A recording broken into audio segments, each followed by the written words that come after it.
नमस्कार मंडळी, तर आज मी आलेले आहे the Barber Hub unisex salon Neral येथे, कारण माझे केस खूपच जास्त डॅमेज आणि फ्रीझी झालेत. लग्नामध्ये इतक्या जास्त हीटिंग टूल्सचा माझ्या केसांवर वापर झाला आहे की आता माझे केस खूप जास्त गळायला लागलेत आणि खूप जास्त डॅमेज झालेत.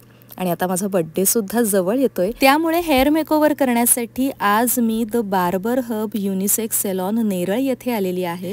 जर तुम्ही माझा आधीचा मिनी व्लॉग पाहिला असेल तर तुम्हाला माहीतच असेल की ओमकारनी नुकतंच त्याचं नवीन सॅलॉन ओपन केलंय. सो आज मी इथे हेअर स्पा आणि हेअर कट करण्यासाठी आलेली आहे. पहिले माझा हेअर वॉश झाला, त्यानंतर जितकी लेंथ हवी आहे तितके त्याने केस कट केले, मग छान असा हेअर स्पा दिला आणि खरंच गाईस त्याच्या हेड मसाजने इतकं रिलॅक्स वाटलं. आणि इथे तुम्ही माझा फायनल लुक बघू शकताय. मी कशी दिसते हे मला कॉमेंटमध्ये नक्की सांगा आणि तुम्ही सुद्धा त्याच्या सॅलॉनला नक्की व्हिजिट करा. आता भेटूयात नेक्स्ट व्हिडिओमध्ये, तोपर्यंत बाय.